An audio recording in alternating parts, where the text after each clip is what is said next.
Welcome to Talking Tactics, a show about insights and the results they ignite. I'm Safaniya Stevenson, a brand strategist and cultural analyst in the wonderful world of marketing. And every other week, I dig into the aha moments that changed everything for a higher education marketer. Each episode of Talking Tactics starts with an insight, following it from observation to action that created measurable results. We're talking about the breakthrough moments that happen with scrappy resources, and sometimes we'll even explore the tactics that, crash and burn, because there's also value in trial and error. Your next innovative idea might be hiding in your data, your hallway conversations, or your own gut instinct. So let's get to it. Hi, everybody. Day here. And I know I said the last episode I recorded would be my last, and I did not lie to you, because I'm not here as your host today. I'm here as a guest to introduce you to the new host of Talking Tactics, Safaniya Stevenson. Hi, Safy. Will you introduce yourself to everyone? Hello, world. I love it. So yeah, like Dave said, I'm Safaniya Stevenson. You can call me Safy if we become super close or just podcast close. I'm your new host of Talking Tactics, and I'm super excited to be taking over the show. I've got big, glittery, beautiful shoes to fill, but I'll try my best. I love that visual. I do wear glittery shoes. I just love that. Safy, I can't tell you how excited I am that you're taking the baton and keeping the show going. It's such a special show, and I'm going to be a faithful listener. I appreciate that. Listener one, we got her down. Well, and everybody else will also be a faithful listener. I'm sure of it. Safy, I know that you were a listener of Talking Tactics, and I was very excited when I found out that you would be the new host. Can you tell us a little bit about why you wanted to take over the show?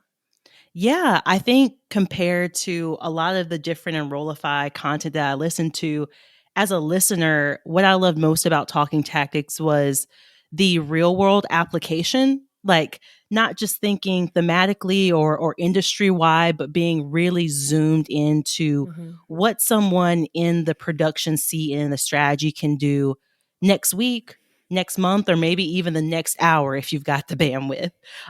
As someone who is still very much in a strategic or producer seat, I think it was really important to kind of keep those conversations going about trial and error, what your neighbor is doing differently from you, and continuing to be inspired by all the different cool tactics that are happening within the industry and also outside the industry too.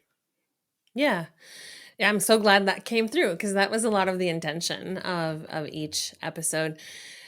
Do you remember, do you have any favorite tactics from the show? Oh, yeah. There was one about content animation where it was like micro website. It was one about like, hey, we create these pages and pages and pages of website. And who reads all of that? Who reads? And also how long it takes us to produce a website.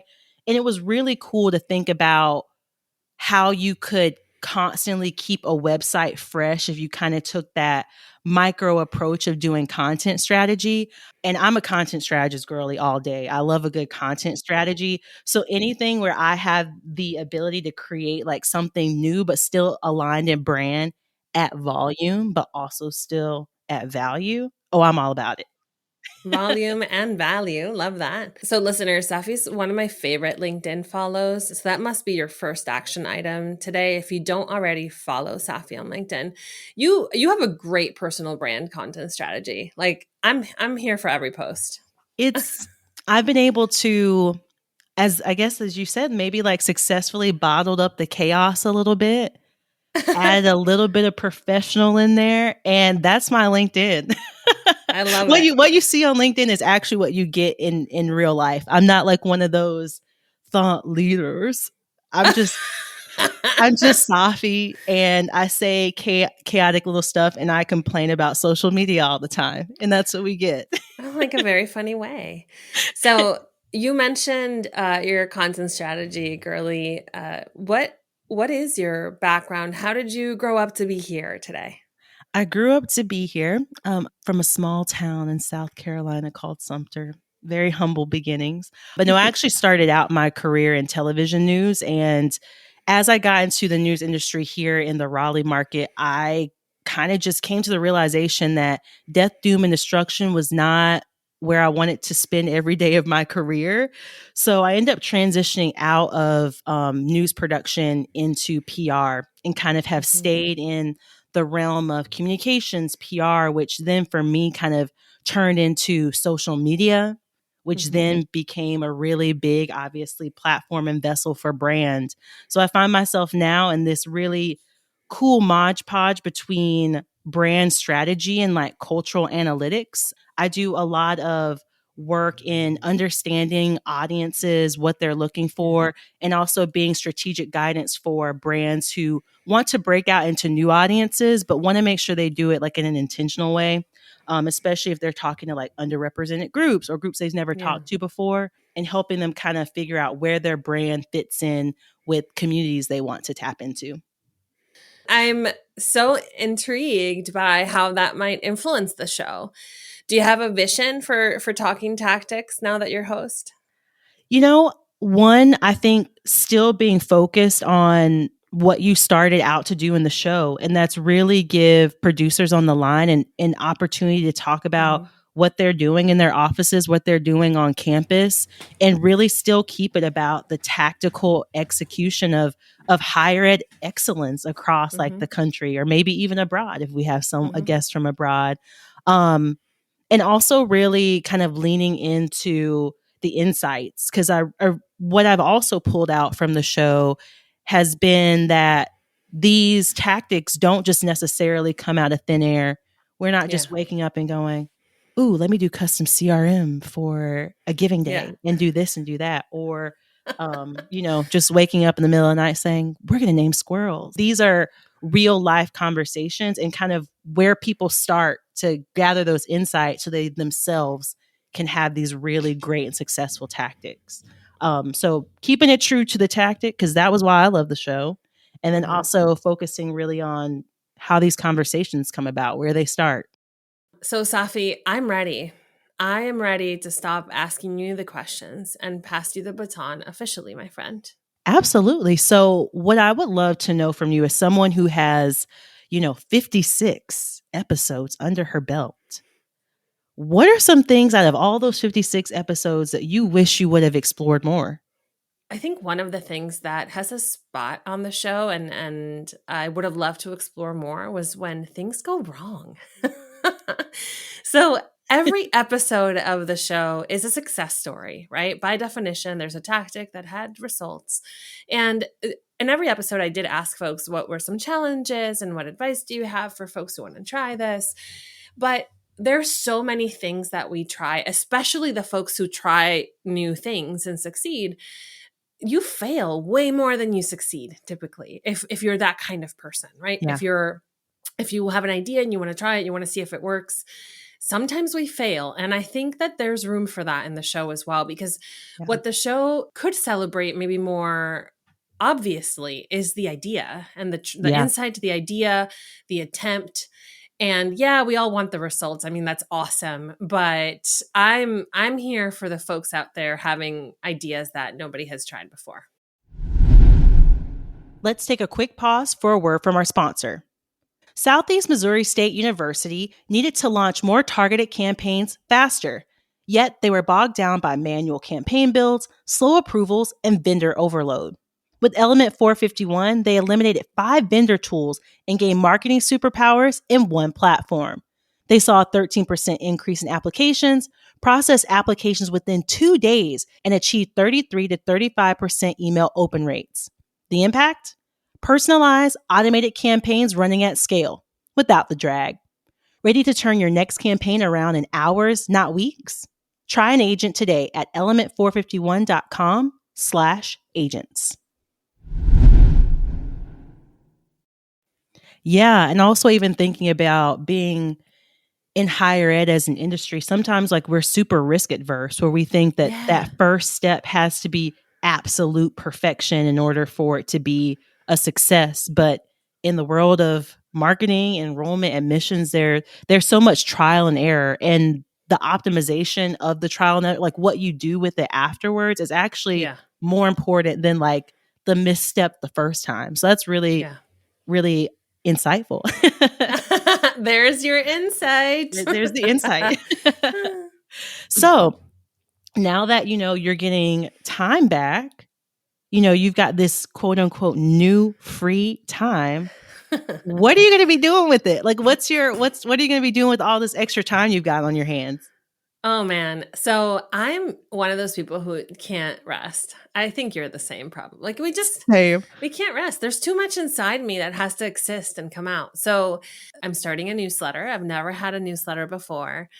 And as a person who wrote a book about newsletters, I feel like it's long overdue. So starting September, will launch what I hope will be weekly frequency newsletter. As you said earlier, like you don't consider yourself a thought leader. I also don't consider myself a thought leader. And when people say that, I'm kind of like, well, I don't know that I'm a thought leader, but I know I do things. I think I'm a do leader.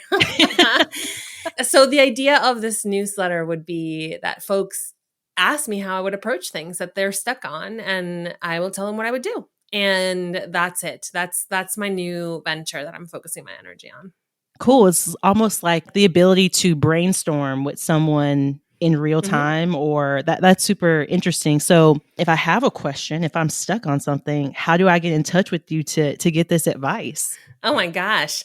So anybody can subscribe at kibilds.co/subscribe, or find me on LinkedIn and it'll be linked there somewhere. You can send me a message. I'm definitely collecting questions because that's going to be how I create the content. So send me your questions, but I can't stay still. I need to be creating. I need to be sharing. I love sharing what I know. I love sharing what has worked for me.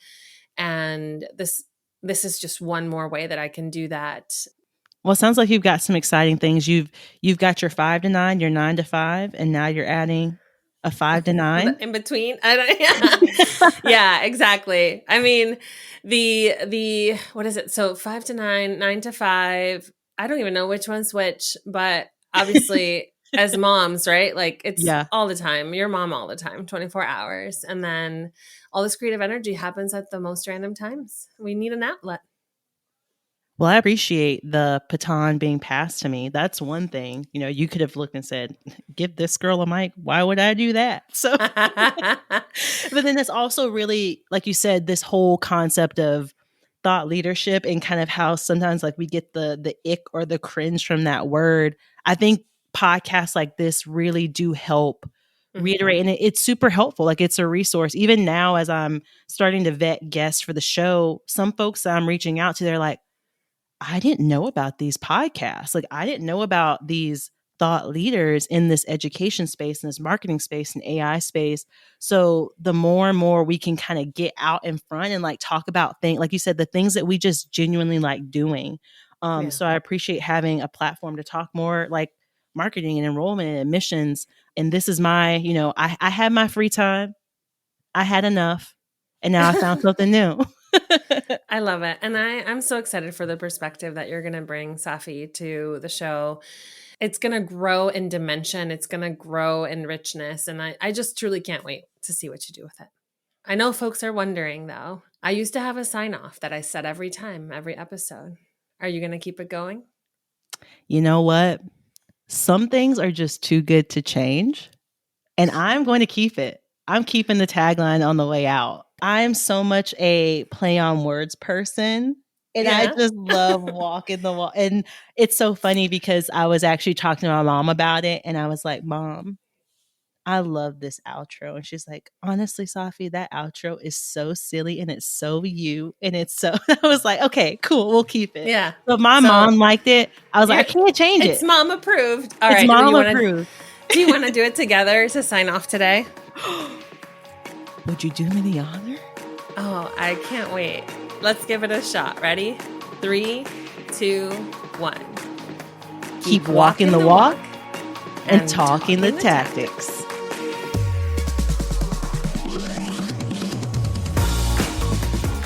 Thanks for listening to Talking Tactics. If you want to try out the tactics you heard on today's show, you get a full 10 from me, and I would love to hear about how you made them your own. You can find me by searching Safaniya, Safaniya on LinkedIn. There's not many Safaniyas on there, so you'll be able to see me. And if you're enjoying Talking Tactics, please rate and review the show. The overachiever in me needs your feedback, and I'll certainly use it for confirmation or, optimization, depending on the review. And finally, if you just can't get enough great podcasts, the Enrollify Podcast Network delivers with an amazing selection of other marketing and admissions-based podcasts just for you. Visit Enrollify.org and subscribe for all the latest details and content drops directly to your inbox.